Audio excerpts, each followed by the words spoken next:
Hello my dear gardening friends! In this video I'm addressing two questions which our viewers have about roses. And the first question would be this. Unfortunately, for whatever reason, I cannot find that question on my channel, so I'm going to paraphrase it. So the question is this. This viewer, watched my video about Lady of Shalott, and in the video I was telling that the climbing nature or a shrub nature of Lady of Shalott depends on our trimming habit and nothing else. And the person who asked the question disagreed with me, and he started talking about the examples of spots which occur in the life of roses. And by spots we mean that roses from once in a while can create a different flower color or a different shape of bloom or a different growing habit. For example, rose is always a shrub, and then suddenly out of nowhere it creates very long shoot. And there are nice spots and there are not very nice spots, and it's up to the gardener if they decide to keep that spot and see if it will not revert to the original stage. So if such things happen and the rose creates a different growing habit, then the name of the rose is not changed. It's only the name climbing is attached to the end of the rose. So the viewer thinks that Lady of Shalott has a spot, and that spot is a climbing rose. Hence, we have, when you go to David Austin website, you have two different roses, Lady of Shalott climber and Lady of Shalott shrub rose. And the viewer claims that Lady of Shalott climber is a spot of Lady of Shalott shrub. And my opinion is that it's the same rose, the same genetic rose without a spot, and it just stands somewhere in its growing habit between shrub and climber, and everything depends on the way we trim that rose. So I decided to confirm my opinion, and I had a lovely conversation yesterday with a British-speaking representative from England of David Austin Company, and they indeed confirmed that Lady of Shalott is the same rose. And when it comes into the warehouse, this amount of roses are labeled as shrub roses, this amount of roses are labeled as climbing roses, short climbing roses, but nevertheless climbing roses. So everything depends how you're going to trim that rose. And of course, there are spots of roses. For example, here in my garden I have New Dawn rose, two of them, they are just babies, legendary disease-resistant roses, roses which received first pattern ever. And they created a spot, they created this mutation, which is called now awakening rose. It's a smaller climber, it's not as big and vigorous as the New Dawn.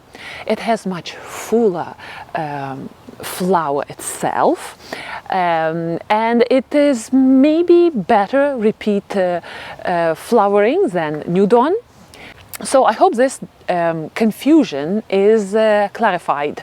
There are legitimate spots of roses, mutations of roses, and there are roses which growing habit is somewhere in between of climber and shrub rose, and it all depends on the gardener, how the gardener wants to keep that rose. So I bought my Lady of Shalott as a shrub rose, and what happens to a rose which can be kept both ways, climber or shrub rose? The first flush of blooms are magnificent. They are overpowering, beautiful, and they look like shrub formation. And then after the first flush of blooms disappears, the second flush of blooms is represented with these big, long octopus shoots, which the gardener, if the gardener decides to keep that rose as a shrub, can cut. But if the gardener decides to keep the rose as a climber, the gardener can train those shoots and keep it as blooming stems for next year. So that's a long answer to a question. Oopsie. The second question would be from, let me just join my iPad, from Carrie, who asked me this question. I thought that I should trim all my roses down so the snow and winds don't break the canes. For example, the last snow we had, a very long stem got snapped off at the bottom. Also, we get so much snow where I live that the snow would smash down my roses, and I'm afraid it will break the branches. I live in zone 5B. Should I leave all my bushes alone and wait for them to go into dormancy and then trim down the long canes? Question mark. Well, Carrie does live in a cold zone. 5B is a zone where roses do need winter protection, and I'm not sure what roses Carrie has as a climbers or as a shrub roses. There would be a big difference, because if Carrie is actively trimming down all the climbers, she's not going to have any blooms next year, because again, in climbing rose, the first year a rose creates a long stem, and then next year that stem will start blossoming from lateral shoots, which are appearing on the whole length of the stem if the stem is somewhat parallel to the ground. So the first year that shoot is not blooming, it only might bloom at the very top.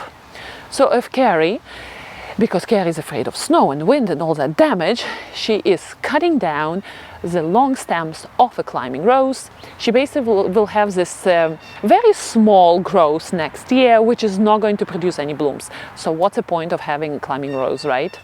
So what Carrie can do with long stems of her climbing rose, if she has it, of course she's afraid of wind damage, and wind and snow will damage those long stems in zones 5B. She can protect them by wrapping them with burlap fabric.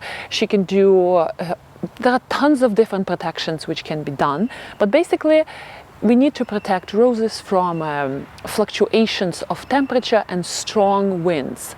So if Carrie has a possibility, such an opportunity, to take all the canes down and cover them with protective layer of soil or leaves, or anything she can do on the ground, she can do that.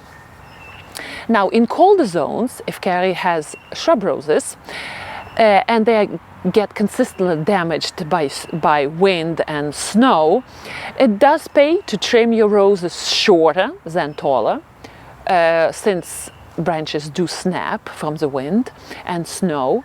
And if Carrie can do some sort of protection for those roses, even hill up the soil level around the root system of roses, cover roses if she wants to do that. But looks like her roses are quite hardy and they don't get killed through the winter, just damaged. The general rule is to trim your roses short, but Carrie is asking, should she wait to first frost or trim roses now? Well, the general rule again is we have to wait to several good first frosts, because then rose is definitely in dormant stage, is not going to push new growth. That's all about it. We want to trim rose when we know for sure that rose is not going to start growing again, because trimming during the growing season provokes new growth. And that's the last thing what we want to do. When the rose goes into dormancy, we actively ask rose to create new growth. So Carrie should wait for first good frosts in her area, and then she does a good, nice, fairly low trimming of her roses, any protections, if she's doing any. I'm not sure how hardy her roses are. Protect the climbers, much better. If she can put climbers down, that would be great, or wrap them with a burlap fabric, stuff it with leaves. That would be a great idea. And hopefully the stems will live through the winter. So this is my answer to Carrie. And please do ask me questions if you have any. This way I will be happy to answer. Happy gardening, and I will see you next time. Enjoy beautiful fall. Look at this, just beautiful leaves. You know what? I'm going to use them to create some sort of crafts with my kids, you know?